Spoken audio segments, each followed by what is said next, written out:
Hello student, आज ये statistics का नेक्स्ट चैप्टर है। चैप्टर का नाम है the principle of least square and curve fitting. Least square, the principle of least square and curve fitting.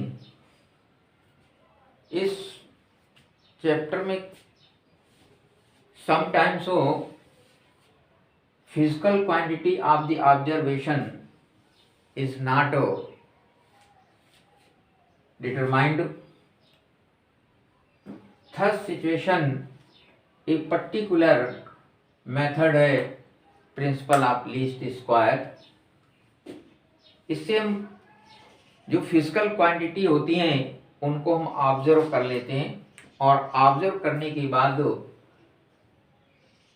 जो मोस्ट प्रोबेबल वैल्यू हैं या plausible are most probable values होती हैं उनको हम इस प्रिंसिपल के द्वारा डिटरमाइन करके एक लीनियर इक्वेशंस के रूप में सेट कर लेते हैं।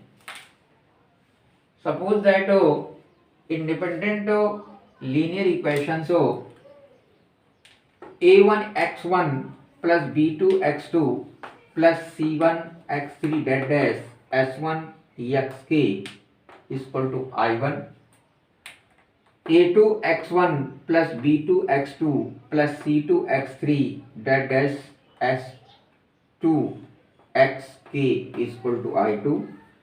इस प्रकार से डेट डैश करते करते AP(x1) plus BP(x2) plus CP(x3) dot dash SPxk equal to IP।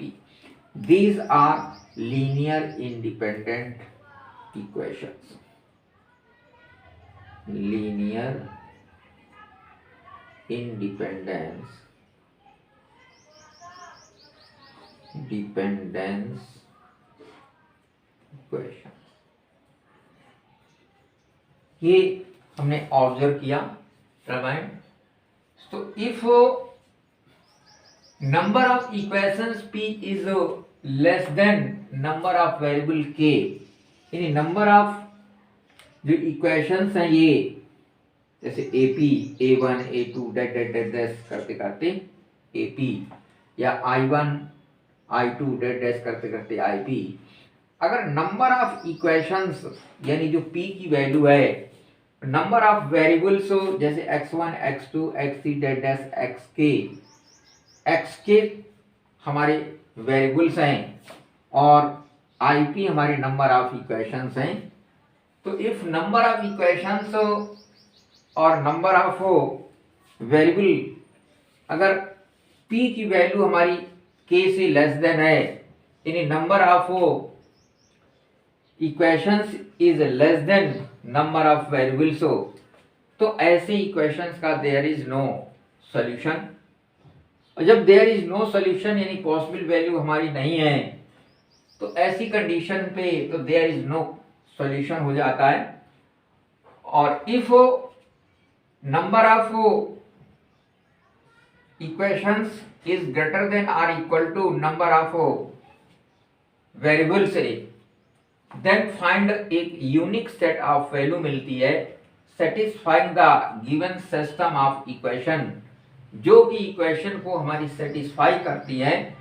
We take, मान लो हमने ऐसी जब इक्वेशन लेते हैं तो R1 इज इक्वल टू, इस इक्वेशन को हम इस तरीके से कर लेंगे R1 is equal to A1x1 plus B1x2 dot dot dash S1xk minus I1, R2 is equal to A2x1 plus B2x2 plus dot dash S2xk minus I2, then RP is equal to AP R1 plus BP x2 that dash SP xk minus IP। ये जो equations हैं satisfy करेंगे इस system को। यहाँ पर R1, R2, R3 and RP is called residue और errors, इन्हें हम रेसिड्यू या इरर्स बोलते हैं। अब इससे इस इक्वेशन को जब हम मिनिमाइज करते हैं तो इसकी जो मोस्ट प्रोबेबल वैल्यू है वो हमारी मैक्सिमाइज हो जाती है। तो ये प्रिंसिपल ऑफ लीस्ट स्क्वायर हम ऐसी सिचुएशन में इस्तेमाल करते हैं जब फिजिकल क्वांटिटी हमारी कुछ डिटरमाइंड नहीं होती हैं, तब हम इस मेथड को जो है हम अप्लाई करेंगे। कैसे करेंगे, हम लीनियर डिपेंडेंट इक्वेशन बना लेते हैं। मान लो सपोज क्या लीनियर इंडिपेंडेंट सॉल्यूशन है, इस पे हम चेक करते हैं कि value of p is less than or equal to, अगर लेस देन है p की value then there is no solution, और अगर ग्रेटर देन है वैल्यू या इक्वल है then there find a unique set of value satisfying the given system. तो हम एक यूनिक वैल्यू इसकी निकालते हैं। वो यूनिक सिचुएशन ये होती है r1 equal to a1x plus b1x2 dash dash करके s1xk माइनस, ये हमारे इक्वेशंस बन जाएंगे। यहाँ पर r1 r2 r3 इसका residue r इरेसो।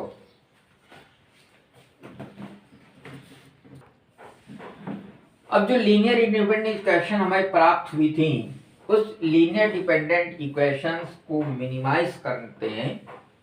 To minimise these error, जो एरर वाली इक्वेशन में मिली थी, to minimise these error will maximise mean होता है satisfying the equation of the maximum possible value, यानी उस एरर को अगर हम मिनिमाइज करते हैं, विल मीन इसका मतलब होता है कि satisfying the equation to the maximise possible value. तो जो पॉसिबल वैल्यू है वो हमारी अधिकतम प्राप्त होंगी हमें।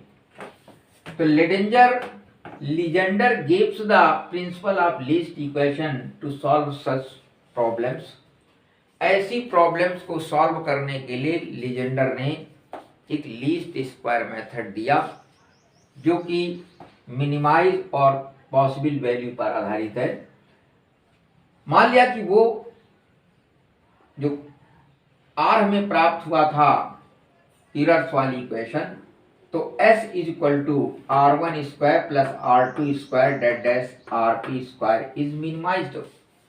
मान लिया कि ये वैल्यू इसकी मिनिमाइज्ड थी या मिनिमाइज्ड है, तो s is equal to r1 square plus r2 square dash dash dash rp square is minimised with respect to the unknown value of x1 x2 dash dash xk। मान लो कि जो हमारे variables थे x1 x2 dash dash xk, इनकी अपेक्षा ये value हमारी minimise है, and by that the best possible solution, तो इसका सबसे एक अच्छा सॉल्यूशन हमारा r ऑब्टेन्ड होगा। द सॉल्यूशन ऑफ इक्वेशन, और ऐसे जो सॉल्यूशन हमें प्राप्त होंगे उसका हम डेवर s अपॉन डेवर x1 दिए गए इस सॉल्यूशन को, यानी s इज इक्वल टू इसको हम डिफरेंशिएट कर देंगे, पार्शियल डिफरेंशियल करेंगे डेवर s अपॉन डेवर x इज इक्वल टू 0 मानते हुए, फिर डेवर s अपॉन डेवर x2 इज इक्वल टू 0 मानते हुए, यानी एक एक इक्वेशंस को हम पार्शियल डिफरेंशियल करेंगे।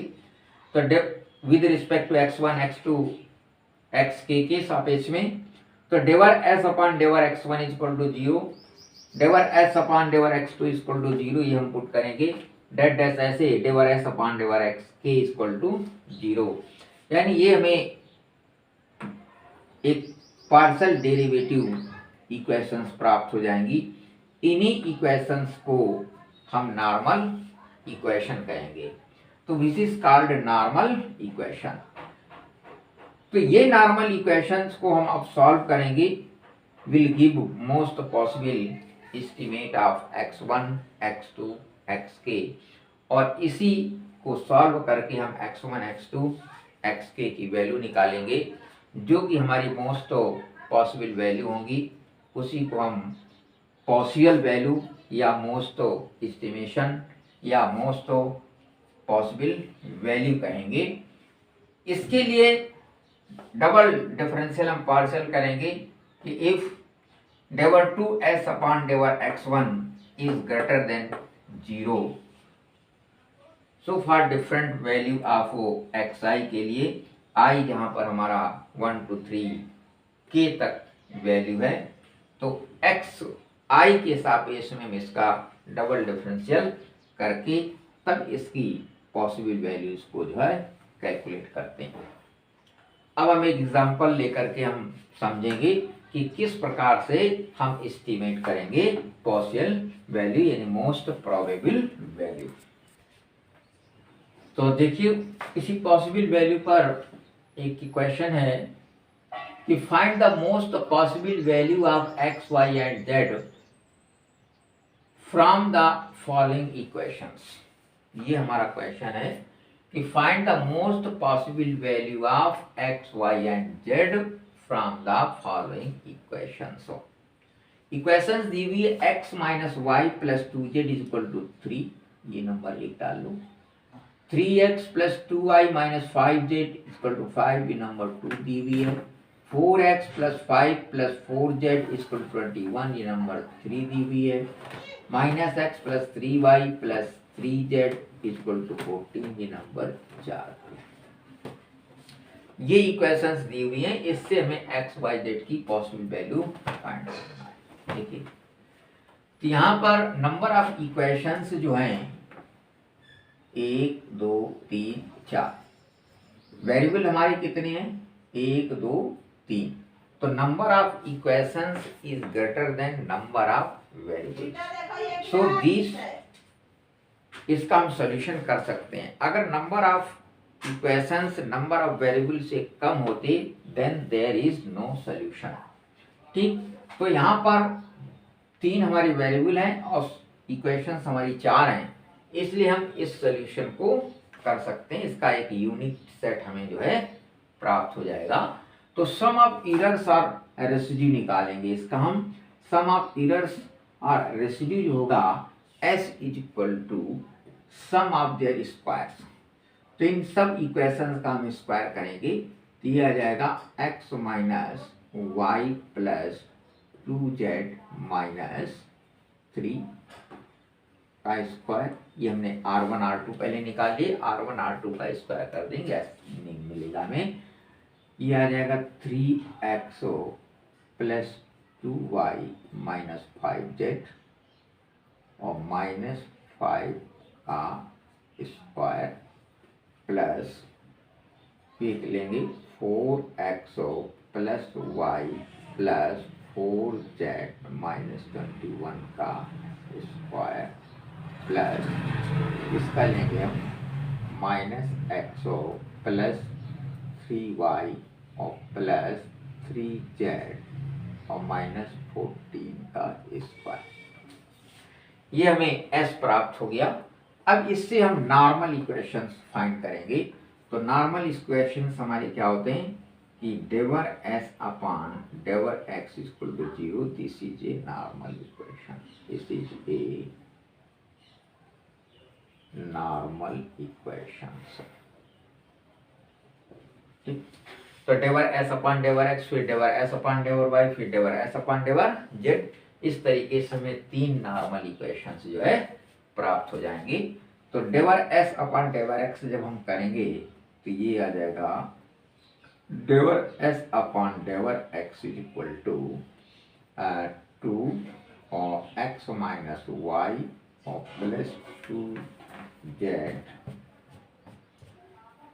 माइनस 3। इसका करेंगे तो plus 2 3x plus 2y minus 5z minus 5 into 3।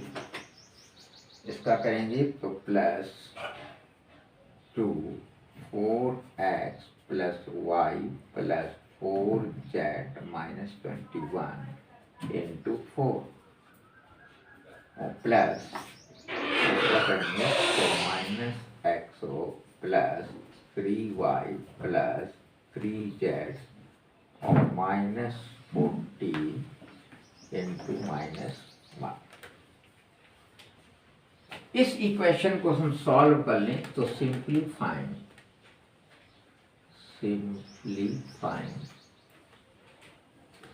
these equations, these equations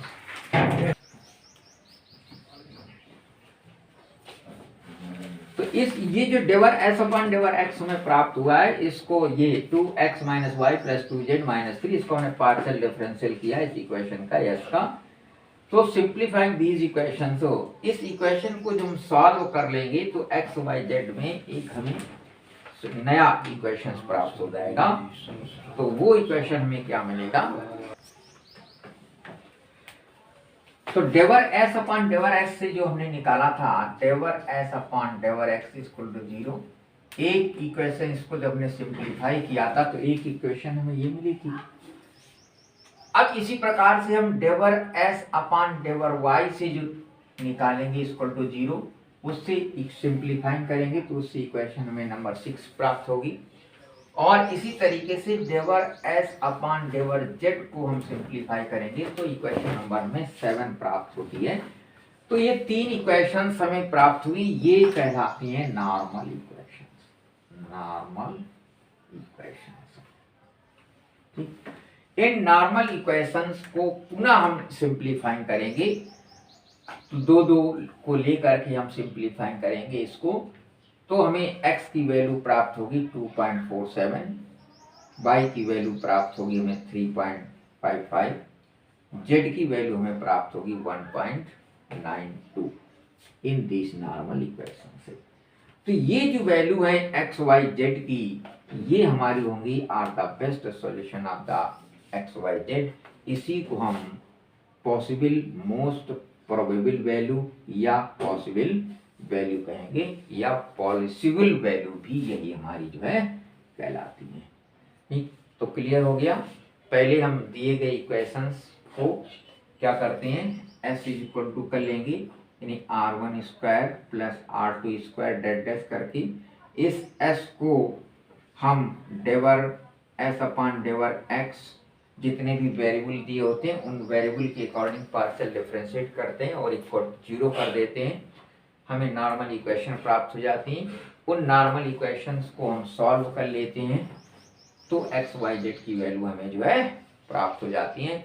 जो हमारी एक्स वाई जेड की वैल्यू प्राप्त होती हैं वही वैल्यू हमारी best solution of x y z या एरर्स या पॉसिबल वैल्यू कहलाती है।